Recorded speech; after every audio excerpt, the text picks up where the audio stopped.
Notre ami, c'est Omar Alaoui Mohamedi, en sa qualité de DGA de Taqa Morocco, sur justement ces besoins énergétiques de l'industrie marocaine.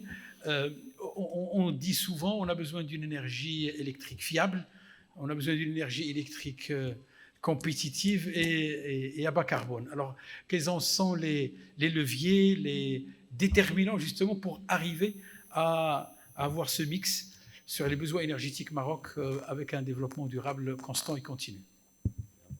Je vous remercie d'abord et vous m'entendez? Très bien. Alors, je remercie également Industrie du Maroc pour l'invitation.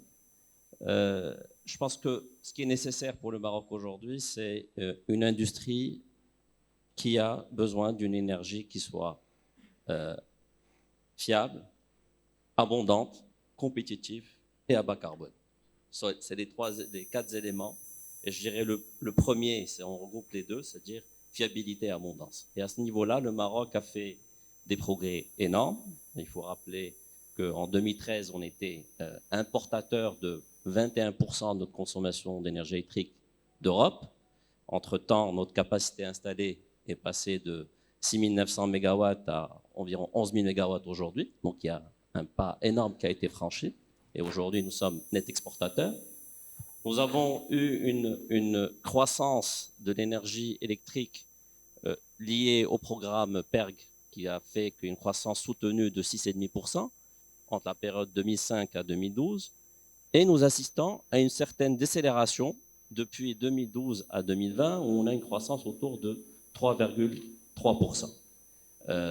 Maintenant, il y a des plans de relance industriels qui sont là et ces plans de relance industriels sont voués à augmenter la consommation électrique nationale et donc on aura besoin dans le futur d'une production d'énergie électrique qui va être bas carbone et nous avons tous les atouts pour le faire.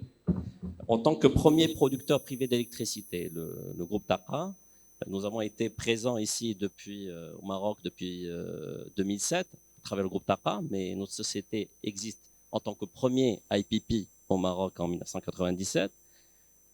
Nous avons développé notre capacité d'opérateur. Et en tant que de capacité d'opérateur, nous voyons dans le Maroc une opportunité majeure de développement des énergies renouvelables à travers ce qui a été cité dans le nouveau modèle de développement où nous avons clairement été dit que l'objectif, c'est d'atteindre pour les énergies, pour les industriels énergivores, 50 centimes le kilowattheure.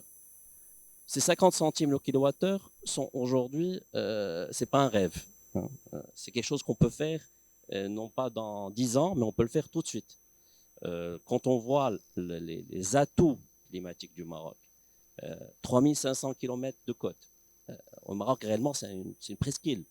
On le voit réellement comme faisant partie de l'Afrique, mais réellement, le Maroc, c'est une presqu'île avec des zones très ventées, avec des 6 mètres par seconde, qui atteignent des fois 10 mètres par seconde, et un vent qui est une qualité offshore en onshore. Donc, c'est des atouts majeurs pour développer l'énergie éolienne, mais également sur le solaire, nous avons une radiation solaire des plus élevées, avec de 2300 kWh par mètre carré par an.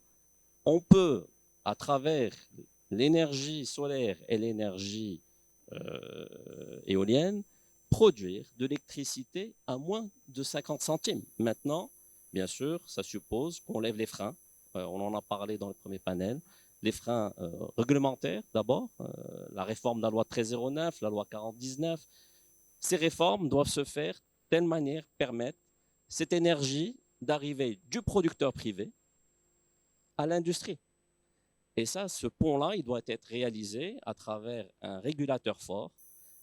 L'ANRE, on l'a entendu tout à l'heure, l'ANRE a ce rôle de stratifier l'ensemble de la chaîne de production, de telle manière à assurer une transparence du coût du colorateur entre le producteur jusqu'à arriver au consommateur, en évitant autant qu'on peut les taxations qui ont été peut-être créées et qui réellement entraînent un manque de compétitivité, non pas uniquement de de l'industrie, mais du Maroc. Le positionnement du Maroc aujourd'hui, avec une production d'énergie électrique à 50 centimes, c'est quelque chose de réaliste et on peut le faire, je dirais, dès demain.